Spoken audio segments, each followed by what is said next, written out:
brief update of the school shooting that we had today in Madison. There is some information that we're not going to release because it's still an ever-evolving situation.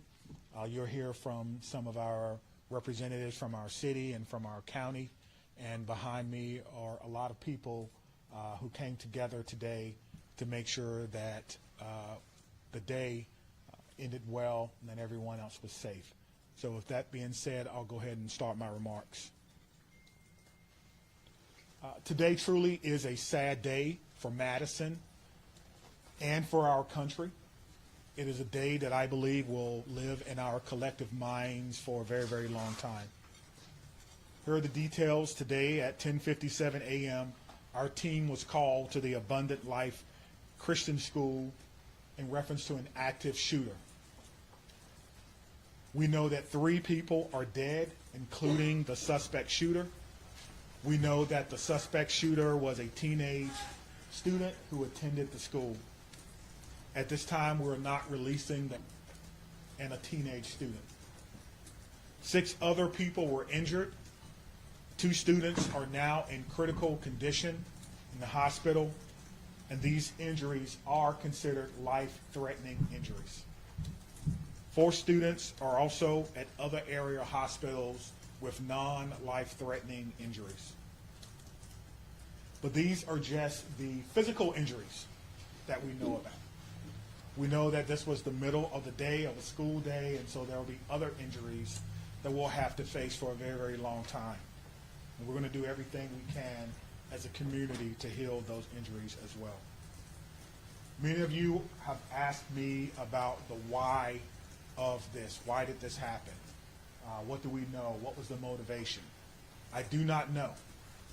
But I will tell you this, our detectives are working hard in the investigative process to find out as many answers as we can so that we can further prevent these things from happening, not only in this community, but in other communities around our country.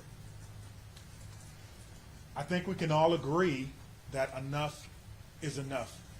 And we have to come together to do everything we can to support our students, to prevent press conferences like these from happening again and again and again.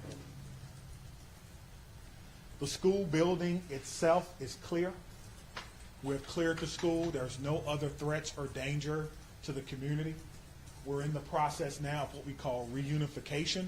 And what that simply means is making sure that every student that was in the school is present and accounted for and returned to their loved ones. This usually takes a while, but we have practiced, unfortunately, and practice, and that's why we're able to reunify students with their parents within hours of a school shooting. The reunification is taking place at the Dean Clinic on Stoughton Road, and I certainly thank them for their help. Again, we need our public to find an alternate route. If that is your normal way home as we get closer to the end of the day, please be patient or find another route home. We're currently processing the scene. We're interviewing those who may have been witnesses, and we're obtaining search warrants to get additional information. And lastly, I want to just say thank you to everyone who's standing behind me, the organizations and agencies that they represent, the men and women of the Madison Police Department and Dane County Sheriff's Office who selflessly ran into a building not knowing what they were going to encounter. Many of you know this about me, but I started my professional career, if you will, as a public school teacher back in 1997. And I taught public school for 4 years. It was one of the greatest joys of my life before becoming a police officer. And I can tell you what a special place our schools are. With that being said, we owe it to our community to do everything possible to ensure that it's not only a special place, but a safe place as well. And we're going to continue to do that. So we ask for your patience as information is coming in. We will do the best that we can to bring you accurate and timely information, but we want to make sure that our public knows that we're working extremely hard on this particular incident. There are a lot of people involved, and certainly we're going to come together as a community. I'd like to bring up at this time Police Fire Chief Chris Carter. Thank you, Chief Barnes. Before I start, the only thing I can say is this is not a place that any fire chief or any one of us would ever want to be, and I can't believe I'm standing here today talking about this incident. The fire department is a part of this community, much like all the folks standing up here with me today. Our hearts are with and our arms are around everybody impacted today and everybody within our community. With that, I won't repeat the details shared by Chief Barnes, but I will share with you the fire department activity for today. Much like Chief Barnes mentioned, at 10:57, we were also dispatched with Engine 5 and Medic 5 to the same location. Throughout the course of the incident, we responded with 5 engine companies, 4 ladder companies, 15 ambulances. I would like to take a moment and share our gratitude for our county partners throughout a multitude of EMS and fire agencies that joined us in the response today. We also had 11 off-duty chief officers that came in on this response. It was a tremendous response from the fire department. We transported 4 patients to St. Mary's. We transported 3 patients to the University of Wisconsin hospitals. On the arrival of our crews, I can say my gratitude to our membership for what they did and their selfless actions today. It's hard for me to place into words what they ran into as well. They did that immediately, they did that selflessly, and within a course of 15 minutes, from the first transport to the last transport, all the patients were on their way to the hospital. So to our membership within the Madison Fire Department and within all the emergency services, my gratitude, my recognition of the work that goes into this, the training that went into this, that again, we had hoped we would never have to put into practice. One more time on behalf of the Madison Fire Department, our hearts are with you, our arms are around you, and we will be with you throughout the duration of this. So at this point, I'll step aside, turn it over to the mayor. Thank you, Chiefs, both of you. This is an incredibly sad day for our community. As you've heard, there is no danger to the community at this time, but our entire community has been impacted by this tragic incident. On behalf of the Common Council and the City of Madison staff, I want to offer our heartfelt condolences to the victims and families and to the whole Abundant Life community. Our focus now is on supporting them and supporting the victims and their families. And we will continue to do that through the coming days and weeks. I also want to thank our first responders, the police, fire, the medical staff, for their quick action and their life-saving efforts. As you've heard already, this is a whole of government response. It is not just police and fire. It is not just City of Madison. We have folks from all around the county. We have folks from multiple agencies engaged in both the initial immediate response and the ongoing support, and will be engaged for days and weeks to come. I also want to thank the White House and the governor and others in the federal government and state government for reaching out to offer their support and help. And we will be drawing on resources as needed going forward. But the most important thing right now is to make sure that we are centering the victims and their families, and that we are doing whatever we can to support them and to help them heal, and to lift our entire community up through this difficult incident. I am on record that I think we need to do better in our country, in our community, to prevent gun violence. And I hoped that this day would never come in Madison. It is not something that any mayor, any fire chief, any police chief, any person in public office ever wants to have to deal with. And so I will ask our entire community and our entire country to do whatever we can to make sure that no public official ever has to stand in this position again.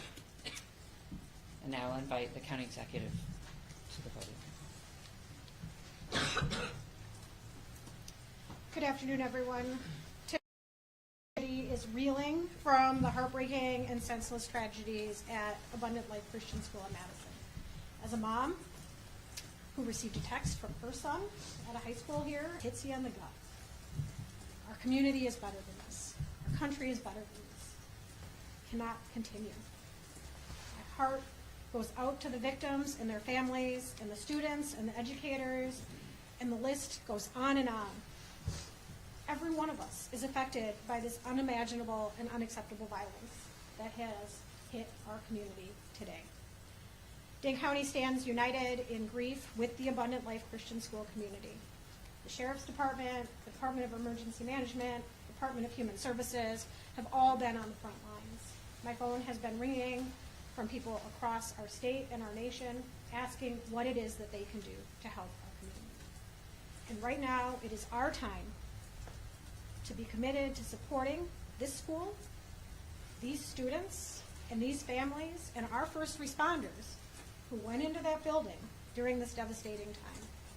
We must work closely with our law enforcement officers and first responders, mental health professionals, community leaders, and policymakers to ensure that we are taking care of one another.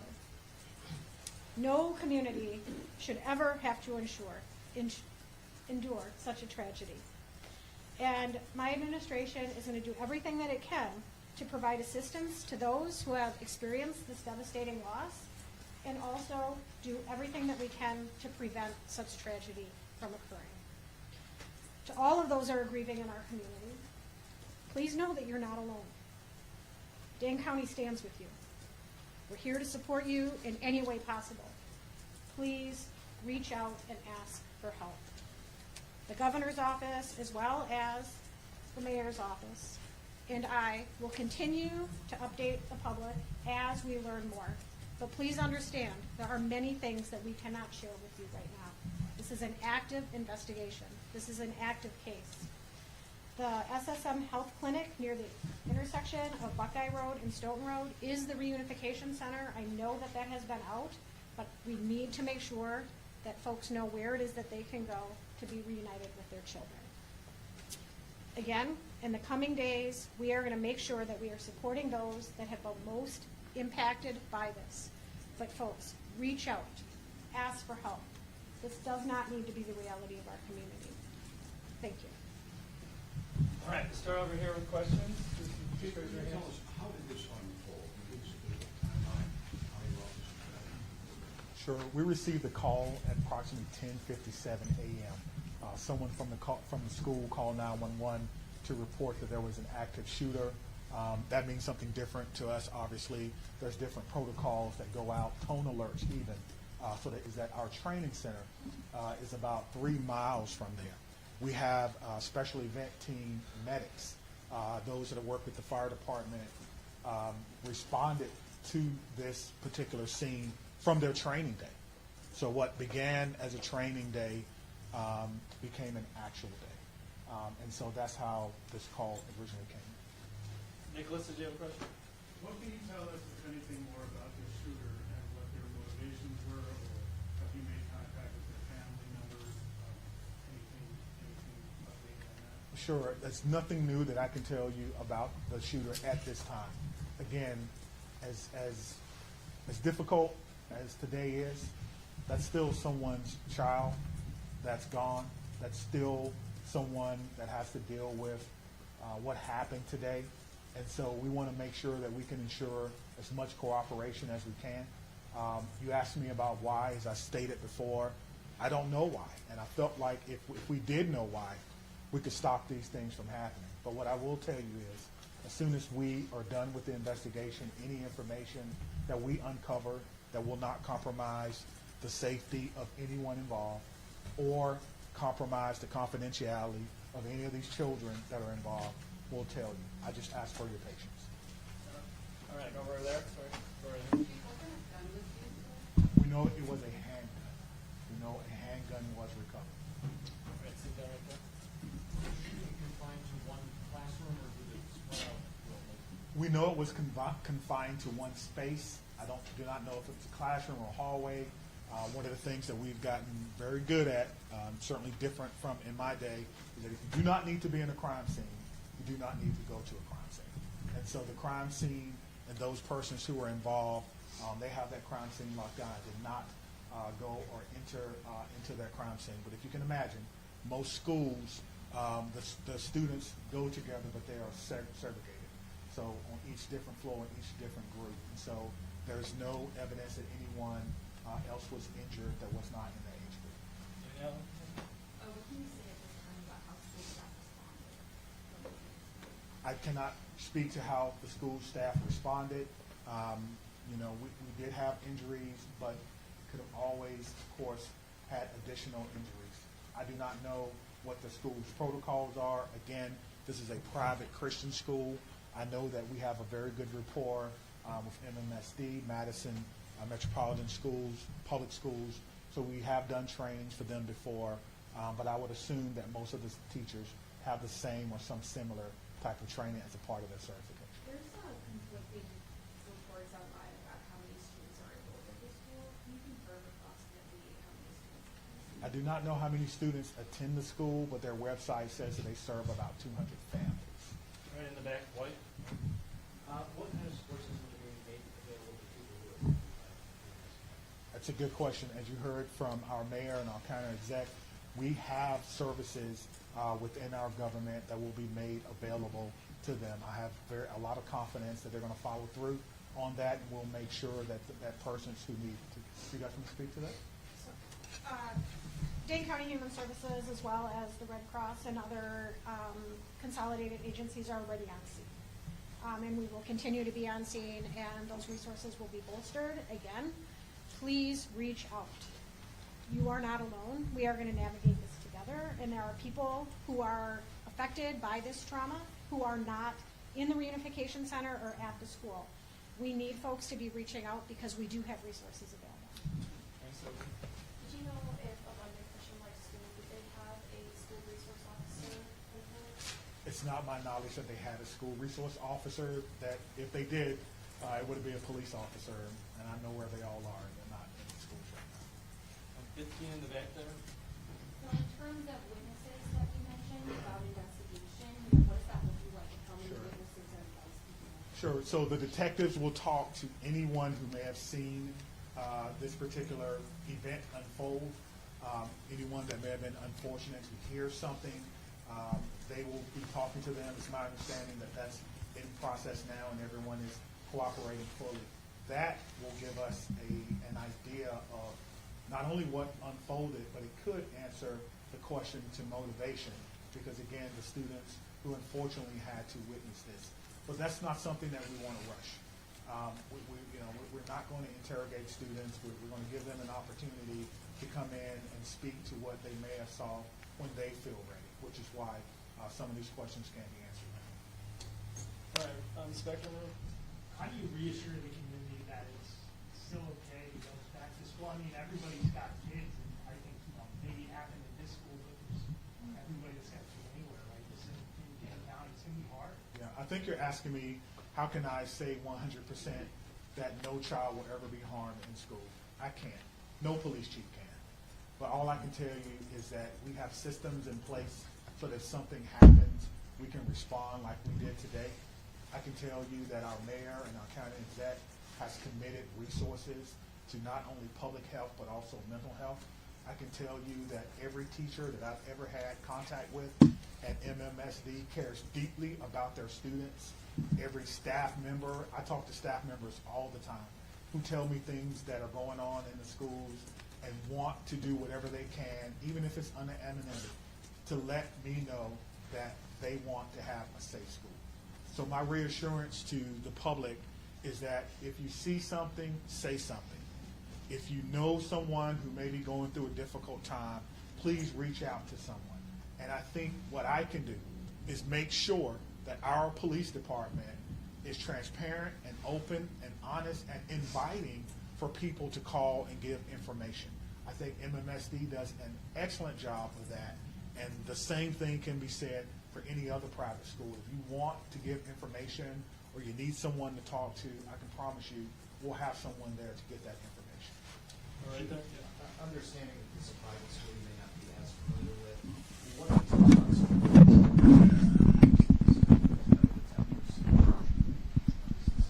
Yeah, that's a good question. I've never been, most schools have some form of surveillance or public space cameras, but that will be, of course, part of the investigation process. Scott? Can you clarify, you said 7 were injured, or 6 were hospitalized, does that mean how many shooters were released? And secondly, is the shooter's family cooperating with the investigation? Yeah, so that's 2 questions, but let me try to handle the first one. So I'm trying to go back to my notes. So we do know that one person was pronounced at the scene, and so that may be the 7th person. But we can get you all that information just when we're done. I'll have my PIO give that to you so you can report it accurately. And what was your second question? Is the shooter's family cooperating? At this time, yes, So you have made contact with the shooter's family? we have. And what were the steps taken to do that? It's through the investigation. Yeah. Yes. We can hear you. Once we have identified, we have initiated a search, but we think that search is either ongoing now or that search may be concluded. Of course, it's about safety. That's the first thing.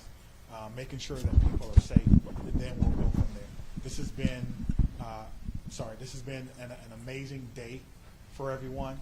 And so if you have someone who is deceased, who may have been a shooter, you want to make sure that their family is okay. You don't know. And so that is what we're doing right now. It is about the safety of everyone. This is going to be a long day for the Madison Police Department. We just want some of your patience.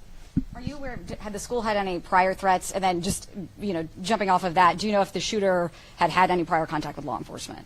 We do not know that the shooter had any prior contact with law enforcement, but I did do a check of the school. There were some calls, but they were like 911 hang-ups, things of that nature. There was nothing that suggested that the school was a place that violence would occur.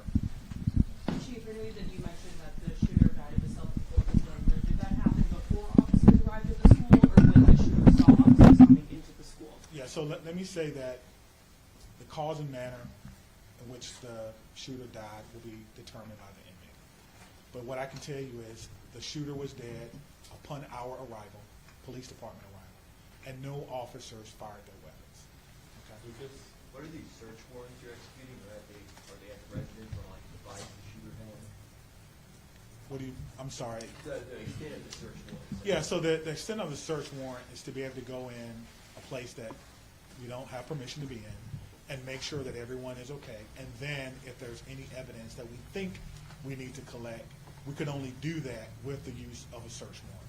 And so, again, we have to determine if there is evidence that we will need.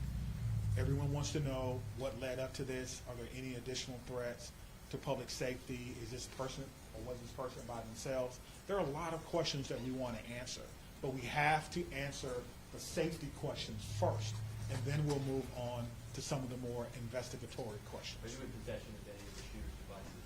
I am not, no. Stephanie? I'm wondering about metal detectors. You mentioned in the first meeting that you were not a fan, but I know this school probably doesn't have them, and do you know other schools that do? Do you think that that's something we should start talking about, metal detectors in schools? I guess the question is, would you want your child to go to a school with or without metal detectors? I can't answer that. I can't. Right now, it's not Yeah. without them. Yeah, absolutely. So the idea is to create the safest environment without metal detectors. That is my answer. Chief, this was a shooting at a Christian school right before the Christmas holiday. Can you address the impact of that? And is the Christmas holiday at all, in your belief, related to as a motivation for the shooting? Yeah, so to the question of motivation, we don't know why, but to the question of so close to Christmas, we have a lot of people going to be impacted. If it's a Christian school, then obviously our holidays, our Christian holidays are very important to the students, very important. It's a time for family. Students probably getting ready to go out on break, and now the break will be a little less about celebrating Christmas than more about celebrating perhaps friends and loved ones and staff members who perhaps lost their life. That's why I'm asking everyone to, of course, keep Abundant Life Christian School in your thoughts and in your prayers, and we're couple more. Okay, real quick, Phoebe, So it's a private school that they probably like the value system, so what has this revealed about maybe gaps in security or training for staff? And is that something you're thinking about whether schools that are private or state funded wanting to do, you know, with public schools when it comes to safety? Well, what I'm telling you is that in 1997, I began my professional career as a public school teacher. I taught history for 4 years before becoming a police officer. So I did not get far enough to take courses in administration and budgeting of schools. I don't know what governs private schools, if they receive money, where that comes from. That would probably be a question that you would probably need to ask someone who's more intimately involved in the school system and what their requirements are if they do receive that. But you could probably compare what has happened or what goes on, their security measures, with the security measures of any school in MMSD, and then that will may give you an answer. That's a very, Just one very quick follow-up. There, as you know, there has been some criticism of the law departments and their response to these school kids, particularly involving. How did that inform your game plan today, and how quickly were your officers able to get over this? What were they told to do? Sure. We train on this, as I spoke about earlier. When officers arrive on the scene, they immediately go in, which we did in this case. Stop the threat, stop the killing, find the killer. That's how we train, and that's exactly what we did today. There's no waiting. There's no coordination of who's in charge. Everyone knows exactly what to do. I spoke about this earlier. We train on this constantly. Our commanders, including the fire chief and I, was in a commander's training less than 2 weeks ago, going over this exact same scenario for another fictional location.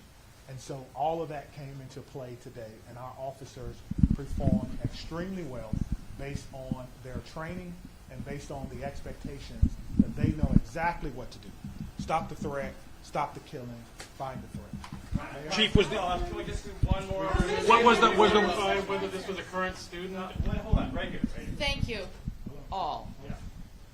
I think the questions have been asked, and we're straying a little far from what's most important at this point in time, and that is the victims and their families.